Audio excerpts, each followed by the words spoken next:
Assalamu alaikum dear student, this is Rabi Shafiq from biology department, and today the topic which we are going to discuss is the disorders of the urinary tract. Today we will discuss all the disorders that are responsible to affect the function of the kidney. First of all,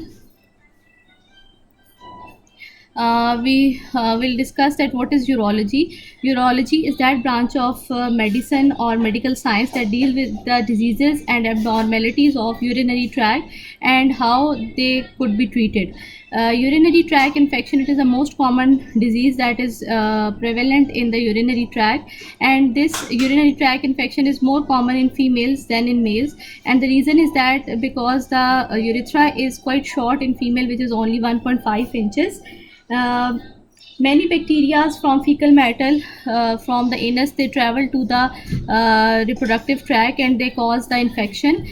It is a bacterial infection, and almost all sites of urinary tract, they are prone to infection except for the ureters, because ureters, these are the organs which get rarely infected from this infection. It is a bacterial infection, and to treat the bacterial infections we use antibiotics.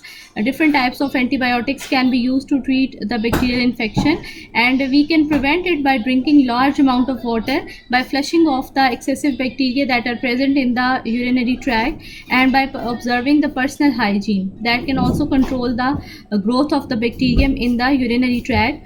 The UTIs are differentiated on the basis of their site of infection that they are causing. Three types of UTIs are more prevalent: urethritis, cystitis, and polynephritis. The infection of urethra is called urethritis, and the infection of urinary bladder is known as cystitis, and polynephritis is the infection of the kidneys. Some bacteria that are responsible for causing UTI is Escherichia coli, Proteus vulgaris, Listeria pneumoniae, Neisseria gonorrhea, and Treponema pallidum. These are some types of bacteria which are responsible to cause the urinary tract infection. The other type of the disorder that is related to urinary tract is the kidney stones. Kidney stones, they are hard, crystalline mineral materials, and they, upon sticking together, they form small pebbles or stone in the kidney or in any other part of the urinary tract. They can be small as much as like the size of the sand, or they can be large as much as the size of the golf ball. The conditions of having stone is called nephrolithiasis, and the causes of the kidney stones include hypercalciuria, hyperoxaluria, and hyperuricemia. Hypercalciuria is the condition because of the high calcium content in urine, and that comes from hypercalcemia, which is the high calcium content in the blood, and calcium stones are formed. In hyperoxaluria, high levels of oxalates, they are responsible to cause the stones stones, and they are the oxalate stone. Calcium and oxalate stones are those stones which are more prevalent, and they are about 70% of the stones are formed by hypercalciuria and by hyperoxaluria, while in hyperuricemia, high level of uric acid is responsible to cause the stones, and these stones are only 10% of the stones that are studied. It was also studied, and it is revealed that cysteine and phosphate, they are also responsible for the formation of stone formation in the kidney. Treatment: the kidney stones, they can be treated by the following ways. We can treat them by using the most common method which is used to treat the kidney stone is lithotripsy. Two type of lithotripsy procedures are present. The one is known as extracorporeal shock wave lithotripsy, and the other type is known as percutaneous nephron lithotripsy. In extracorporeal shock wave lithotripsy, the shock waves, high energy waves, they are targeted to the stone or at the kidney stone from outside of the body. No surgery, no incision is required, and the stone is broken down into tiny pieces. It is also known as ESWL, extracorporeal shock wave lithotripsy.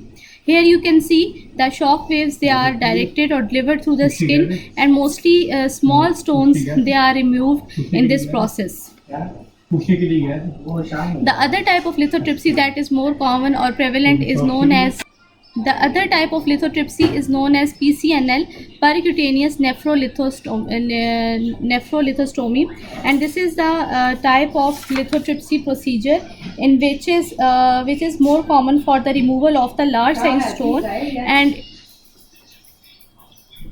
to remove large type of stones, the lithotripsy that is used is known as percutaneous lithotripsy. It is a process in which a small hole is made in the back of the in the patient back to the kidney to create a track, and a scope is used.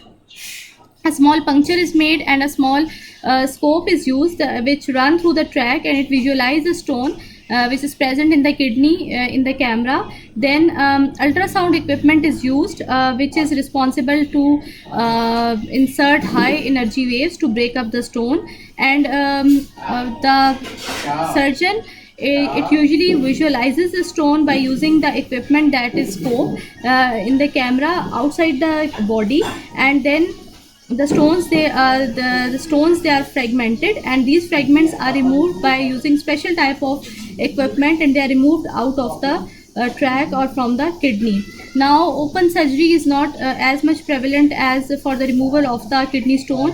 Only for the removal of bladder stone open surgery is done.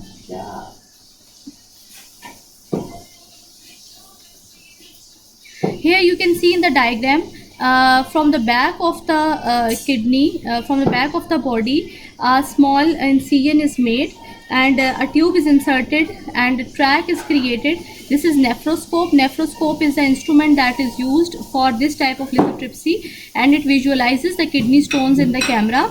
After that ultrasound waves are used to break down the stone, and then a drain is present there which will remove the pieces of the stone out of the body.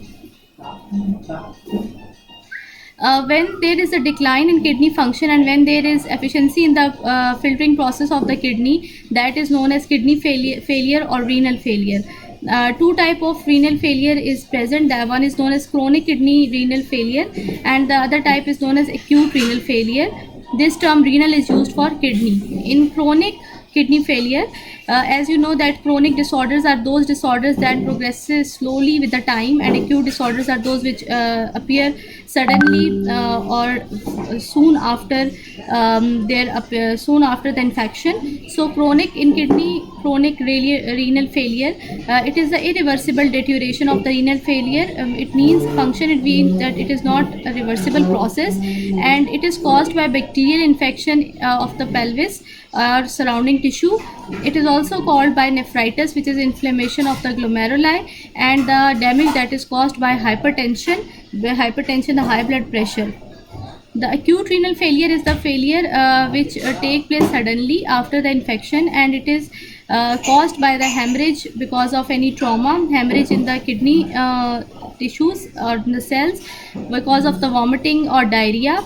Diuresis, the removal of excessive urine from the body, dehydration, sweating, and the obstruction of ureters, bladder, urethra, mainly by the kidney stone, and by severe nephritis. Nephritis is the inflammation of the nephrons. I hope you people had understand the topic, and you people, if you people are having any question or query, you can ask it in your respective WhatsApp group. Thank you and have a nice day.